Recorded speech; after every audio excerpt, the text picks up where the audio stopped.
ဦးသရီဆိုတာရုပ်ရှင်တကားတက်တက်တင်မဟုတ်ပါဘူးပရိသတ်တွေအတွက်စစ်စာတစ်စောင်ပါ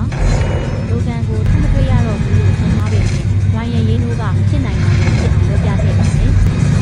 မှာတော့ NCU ကိုကယ်တင်ဖို့အတွက်စကားအများဆုံးတပူးနဲ့လက်သေးရှည်ဆုံးအိမ်မန်းတို့ပေါင်းစည်းလိုက်တဲ့တပူးရင် Wolverine ရုပ်ရှင်အကြောင်းပြောပြပေးသွားမှာပါဇလန်းကဝိဝယ်ဆန်တယောက်ဟီးရိုးအလုပ်ကနာပြီးပြင်းစရာကောင်းတဲ့ဘဝမှာနေထိုင်နေတာကစပါတယ်ဒါပေမဲ့ TVA ကသူ့မွေးနေ့ပွဲကိုဖျက်ဆီးလိုက်ပါတယ်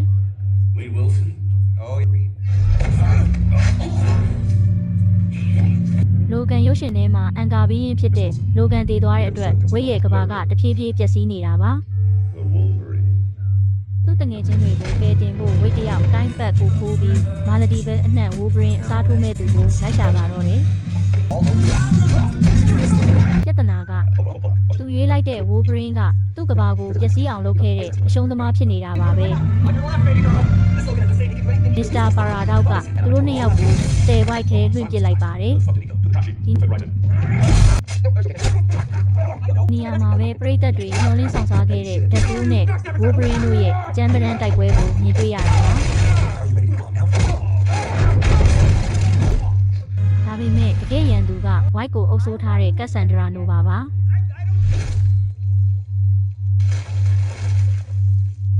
သူမကိုနိုင်ဖို့အတွက်မြေပြောက်ခံထားရတဲ့ဟီးရိုးတွေဖြစ်တဲ့ Blade,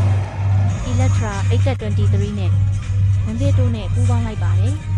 ဒီခန်းကတော့ရှေးကြတဲ့ Marvel ပရိသတ်တွေအတွက်အကြိုက်တွေ့စေမဲ့အခန်းပါပဲသသိမ်းပိုင်းကတော့ရင်ခုန်စရာအတိပါပဲဝိတ်နဲ့လိုကန်တို့ဟာကက်ဆန်ဒရာကတိုင်းရစ်ပါကိုသုံးပြီးတိုင်းလိုင်းအားလုံးကိုဖျက်ဆီးမဲ့အစီအစဉ်ကိုတားဆီးရပါမယ်စိတ်လှုပ်ရှားစရာအကောင်းဆုံးကတော့စက်ကိုရက်တန်းကိုသူတို့နှစ်ယောက်ကိုခန္ဓာပျက်စီးမဲ့အရေးကိုငဲ့ပဲလက်ချင်းချိတ်ပြီးစွမ်းရည်ကိုမျှဝေခံစားလိုက်တဲ့အချိန်ပါပဲ